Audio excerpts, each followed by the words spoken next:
Magandang araw, Bayang Pilipinas, Luzon, Visayas at Mindanao. Kwentuhan ulit tayo. At ipagpatuloy natin yung pong mga pinagkwentuhan natin mga nakarang araw. Okay. Ito po mga kababayan natin, nagsimula tayo dito sa magulong Pogo ito pong Pogo, alam naman natin, nagmula po sa masamang pera ang karamihan. Although, bakit po itong sinasabi nitong officer po, isang opisyal ng PAGCOR, na meron daw pong dating PNP chief na nakakatanggap ng pera mula sa Pogo. Aba, napakarami pong naging PNP chief Kaya, isa't isa ngayon ay nagtuturuan. Hindi ako, nagtatanggihan. Baka siya. O hindi ba? Ganon. Ito po mga kababayan natin, itong Pogo, nagsimula po ito 2003. Hindi po 2016 lang sa panahon ni Digong. Ito po ay matagal na Ang sistema, pinagyaman po ito pinalago noong pong 2016 upang gumanda raw ang ating pong paghahanap buhay, pangkabuhayan ng bayan, di ba? 20 billion ang gustong kitain dito sa Pogo. Nagkagulo. Okay? Pinasok po tayo ng intriga ng mga Chinese, mga Inchik. Kesyo, napasok na tayo ng mga espiya, kasundaluhan, at itong mga empleyado ko ng Pogo, baka mga espiya na. Anyway, mga kababayan, iwanan na muna natin yan. Iwanan natin si Alice Goo, iwanan natin si Cassandra Ong. Alam niyo po ba ang pinagsimulan niyan? Ito pong mga plataforma de gobyerno ng mga politiko. Siyempre, pagka ikaw ay kumakandidato, ang pangako mo sa tao, ikaw ay gagawa ng magagandang proyekto. Kaya, noong pong 2016, naisip ni Digong para mapaganda ang hanap buhay ng bayan at mabigyan ng suporta ang ating mga naghihirap na kababayan. Pinagyaman po yung Pogo. At yan talaga namang nagpandayan ng malalaking building, namili ng mga lupain ng mga katutubo, pati po yung mga batas hinggil po sa karapatan ng katutubo, inechepwera na yan. Ang importante, makapagtayo ng mga malalaking establishmento. Bahala na kayong gumawa ng kaparaanan dyan. Gumawa kayo ng mga palusot nyo, korporasyon. Alam nyo naman, meron pong batas na ang 60% ng bawat itayo ritong negosyo ng mga dayuhan, dapat po ay sa Pilipino. Pero yung mga Pilipino na nakasali sa Pogo, hindi nga po nila alam nakasali sila. O hindi ba? Anyway, dahil nga sa sinabi natin, yan ay bunga ng politika. Alam nyo itong mga politiko, ang labanan po nito sa karsada, sa entablado, labanan po ng propaganda. O hindi po ba? Parang sugal yan Yan pong politika. Tataya ka ng malaki dyan at maraming amuyong sa palibot mo. Para kang nagmamadyong ba na yung amuyong ay mas marunong pa sa'yo. Ganyan po yan Naninira ng mga kalaban at pinupuri yung sarili. Diba? Ganyan po ang mga politiko. Kumukuha ng mga leader para gawin nilang dealer doon po sa kanilang nasasakupan. I-deal nila yung kanilang kandidato. Ang tawag po sa kanila coordinator. Yan. Mga kabo. Alam niyo ba yung kabo?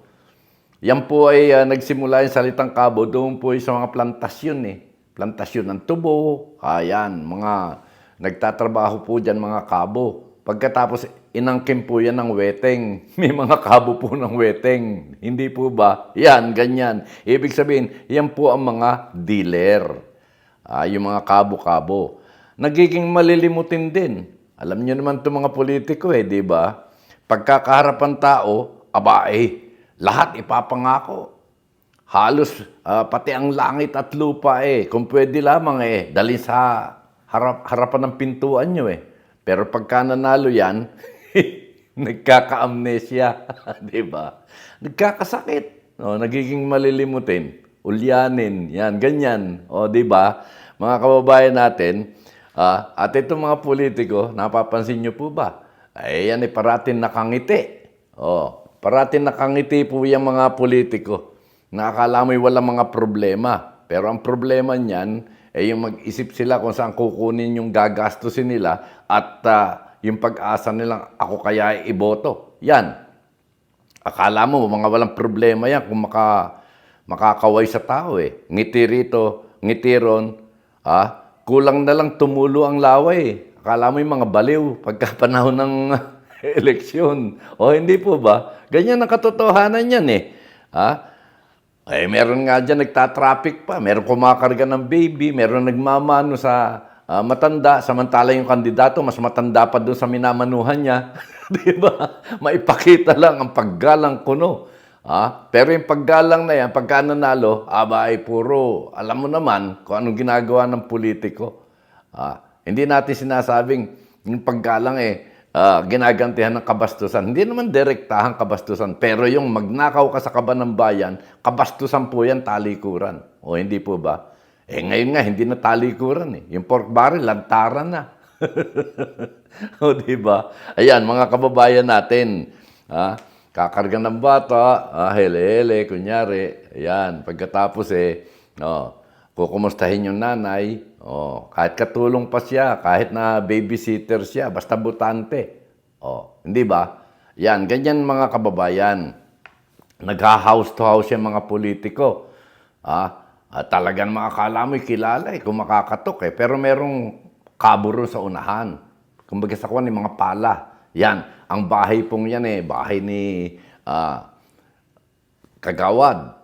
Yan. Kaya alam na niya kung sino ngayon ang laman ng tao. Pati apelyido, pati pangalan ng tao, binubulong ng kabo sa kanyang likuran para pagkatok. Mrs. Pinagbuhatan, Mrs. Liwayway, yan, ganyan. Nagugulat ngayon yung laman ng bahay. Bakit? Talaga ikang ito mukhang kaniig natin. Yan. Itong kandidatong ito'y talagang dikit sa atin. Biruin mo, kumakatok pa lang. Kilala na kagad tayo. Napakagaling na politiko dito. Kapag nanalo, wala nang house to house. Inside the house. Katukin mo bahay niya, gwardiya sasalubong sa'yo. Sasabihin busy ho Yan. Busy si congressman, busy si governor, busy si vice governor, busy si mayor. Yan, ganyan. Napagod ho kagabi. Alam niyo, ang dami kang meeting na inaatinan nitong ating punong bayan sapagkat para mahango ang atin pong kabuhayan. Yan, ganyan. Kahit patay, pinupuntahan. Naglalamay. Nagpa-practice ng malungkot na muka. Malungkot pagkakaharap yung mga namatayan. Pero pag lingang gano'n, bilang ngingiti. Bakit butante yung nasa sa tabi? Di ba? Ganyan ang mga politiko. Naglalatag ng mga programa. Plataforma de gobyerno. Talagang pati nga mga bituin sa langit kayang bilangin Kapag nanalo, pork barrels muna. Yan. Ngayon, yan po ang buhay politika. Ngayon nagtataka kayo, doon sa Kongreso, hindi ho ba, naging star. Ito pong ating Vice President na si Sara Duterte. Bakit? Talagang ang pakiharap niya sa mga kongresista, under niya, Vice President siya di ba? Totoo naman. Totoo namang mas mataas ang posisyon niya. Ang sistema, mga kababayan natin, itong mga nangyayari sa Kongreso, yung mga tinatawag nating mga sigalot, di ba? Sigalot ng politika. Kauupo pa nga lang naman itong si Speaker Romualdez, di ba?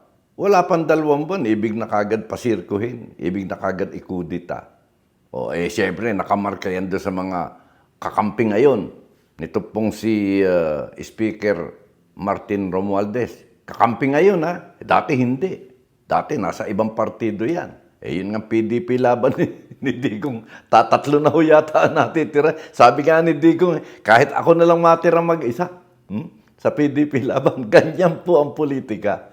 Pagka ikaw ay nakapwesto, abay amo. Di ba?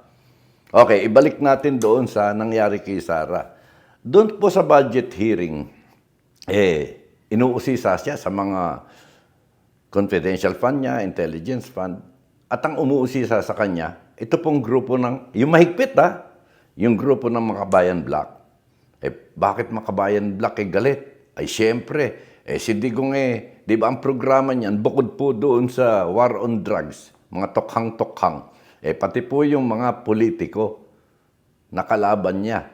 At itong Makabayan Black na to, pumasok na rin naman sa politika Kaya pati yung mga NPA, pinasuko. Okay? May NTF, LCAC. Ito, di ba, sina Badoy, sina Atty. Badoy, Dr. Badoy ba yan? At saka itong sina Eric Celis. Pinapasuko raw yung dati niyang kabaro. Si Eric Celis, NPA daw siya dati. Pero pagka tinanong mo naman yung mga kadre doon sa itaas, hindi raw naman yan naging kadre. Anyway, mga kababayan natin, kasama rin niya sa politika Kaya mga gulo na nangyayari sa Senado at sa Kongreso. Ngayon, kaakibat nga nitong nangyari kay Sara Duterte sa Vice President natin. Alam niyo itong si Sara Duterte, siyempre, nasanay pong siga yan Akala niya siguro, Vice President siya, yung pong patakaran doon sa Kongreso, sige lang na sige. Sabi nga ni Congressman Marcoleta, di ba? Kailangan ni Ikay yung kortesiya. Ibigay natin sa Office of the President at Vice President. Yung kortesiya, alam niyo bang ibig sabihin ng kortesiya? Yung kortesiya ho yan, pagbibigay. Pagbibigay halaga. Walang katanungan. Pwede ba yun? Dapat tinatanong din naman talaga. Karapatan din naman ng mga kongresistang alamin kung saan napupunta yung pera sa kaban ng bayan natin. Ayaw ni Sarang matatanong. Hindi ba? Kaya lumalim po ang usapin hanggang sa dito sa pangalawa ng pagharap niya sa Kongreso, lahat ng kasama niya, lahat ng mga staff niya nanunumpa, siya ayaw. Under oath, yung sasabihin mo. Teka muna, ako kay resource person dito, hindi naman ako witness ang witness, ang pinanunumpa, pero yung resource person, hindi na yan. Nagtalo-talo sila, kesyo ang resource person tsaka witnesses sa harap ng mga congressman, pareho lang ang kalidad. Pareho lang ang classification. Magkaiba naman talaga. Anyway, mga kababayan natin, ano ba ang talagang pamantayan dito? Ano ba talaga ang nakasanayan? Ito pong si Sara Duterte. Mula noong 1986, ang tatay po nito, siga na sa Davao. Siga, naging vice mayor bata pa si Sara noon, bata pa si Pulong, bata pa si Baste. Yung tatay nila, siga-siga na. Hanggang sa maging mayor ito. Hinigpitan ang Davao City. Nagprograma ng bakal na kamao at pangil. Okay. Hanggang sa hindi na po natalo si Digong. Ang pumalit sa kanya, ito pong si Sara Duterte, naging mayor din. Okay? Nung mayor na si Sara Duterte, siga, astig, di ba? May ginigiba po yung sheriff office na squatter. Pinuntahan ni Sara, teka muna ba't ba ginigiba mo? May court order Anong court order? Sinapak. Di ba? Sinapak ni Sara Duterte, mayor siya noon. Pagkatapos noon, pumalit naman si Pulong na mayor. 3 mayor na Sumunod, si Baste, 4 na mayor na. Kaya mga kababayan natin, talagang nasanay po talaga ng kasigaan ang buong pamilya nitong si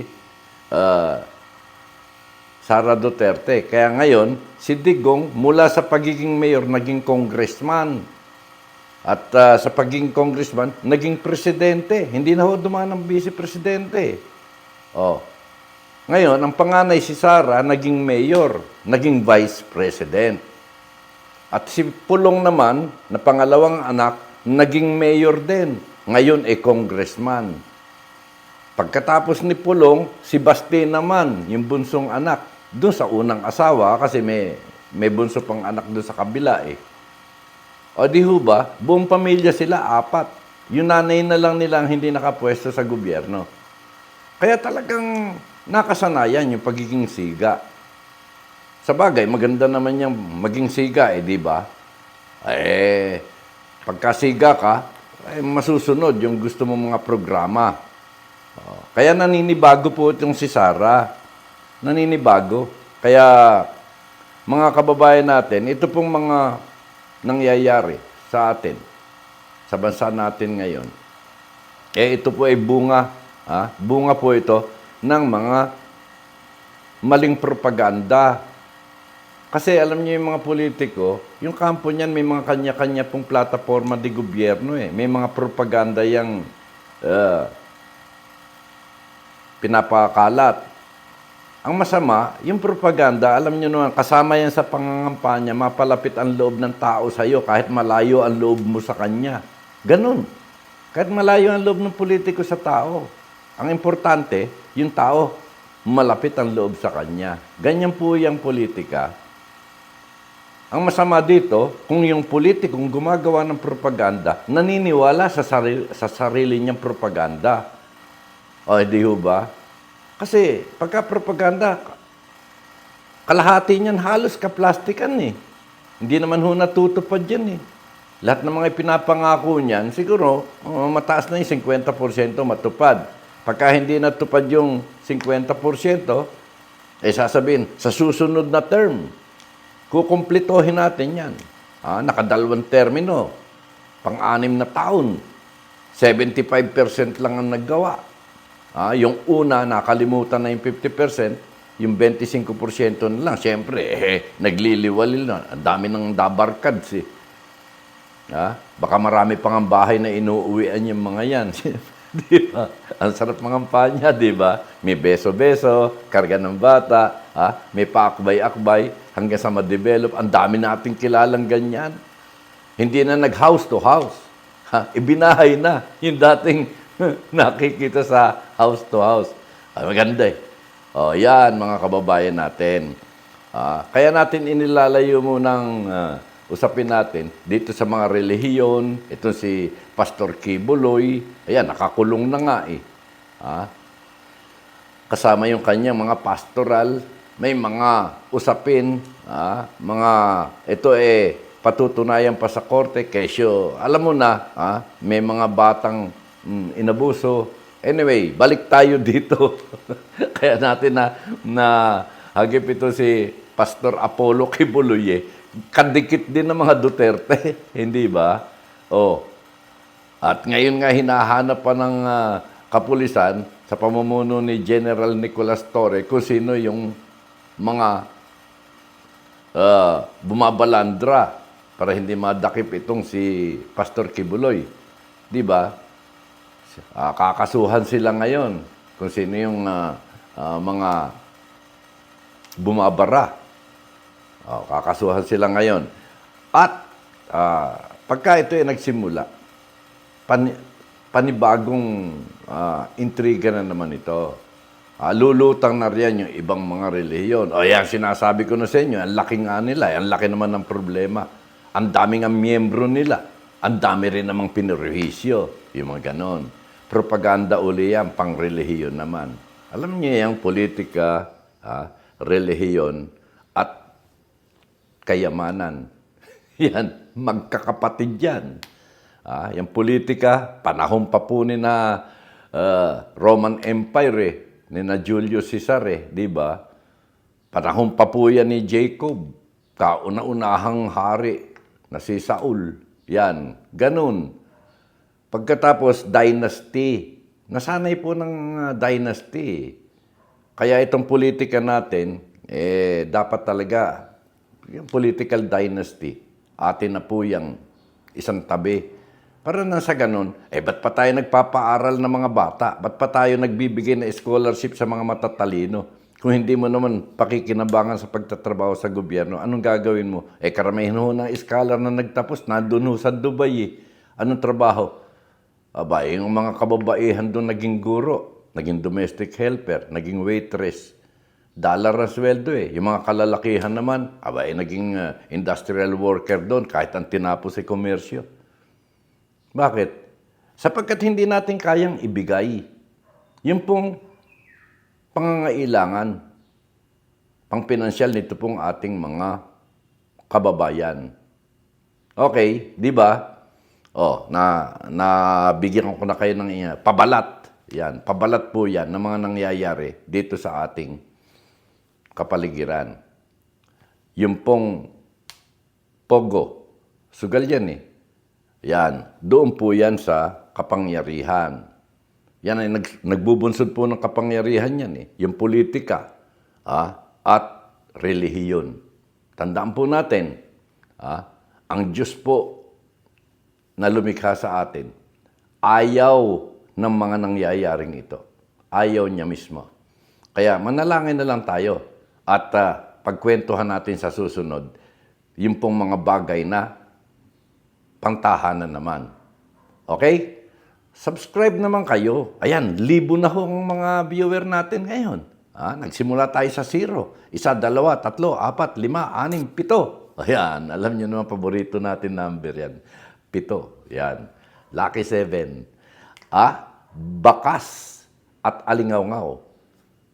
Dabarkads nyo, kakwentuhan, Kokoy Alano. Remember, laban.